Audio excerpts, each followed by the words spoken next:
নতুন ল্যাপটপ কেনার সময় শুধু র্যাম, এসএসডি আর প্রসেসর দেখে কিনে ফেলা উচিত? এই 5টা জিনিস না জানলে আপনি নিজের জন্য লাখ টাকা খরচ করার পরেও ভুল ল্যাপটপ কিনে ফেলতে পারেন। তাহলে ল্যাপটপ কেনার আগে আমাদের কোন বিষয়গুলো জেনে রাখা উচিত? Number 1, processor. শুধু Core i5 বা Ryzen 5 দেখে ডিসিশন নেবেন না। প্রসেসরের জেনারেশন, সিরিজ অ্যান্ড পারফরমেন্স দেখে আপনার ডিসিশনটা চুজ করুন। Number 2, RAM.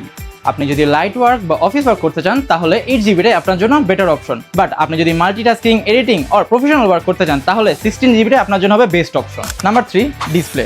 শুধু ফুল এইচডি হলে কি ডিসপ্লে ভালো হয়? না। ডিসপ্লের কালার অ্যাকুরেসি, ব্রাইটনেস এবং রিফ্রেশের দেখে আপনার ডিসিশনটি চয়েস করুন। নাম্বার 4, আপগ্রেডেবিলিটি। শুরুতেই জেনে নিন আপনার র্যাম বা এসএসডি আপগ্রেড করা যাবে কিনা। বর্তমানে যেটা আপনার জন্য যথেষ্ট সেটা 2 বছর পর আপনার জন্য যথেষ্ট নাও হতে পারে। তাই শুরু থেকেই জেনে নিন আপনি ভবিষ্যতে এটা আপগ্রেড করতে পারবেন কিনা। And lastly, battery and build quality. আপনার ল্যাপটপের স্পেসিফিকেশনস যতই ভালো হোক না কেন, আপনার ল্যাপটপের ব্যাটারি অ্যান্ড বিল্ড কোয়ালিটি যদি ভালো না হয় তাহলে আপনার ইউজার এক্সপিরিয়েন্স কিন্তু কখনোই ভালো হবে না। তাই নতুন ল্যাপটপ কেনার সময় শুধু স্পেসিফিকেশনস নয়, আপনার প্রয়োজন, বাজেট এবং আপনার রিকোয়ারমেন্ট অনুযায়ী আপনার জন্য বেস্ট ল্যাপটপটা চুজ করুন।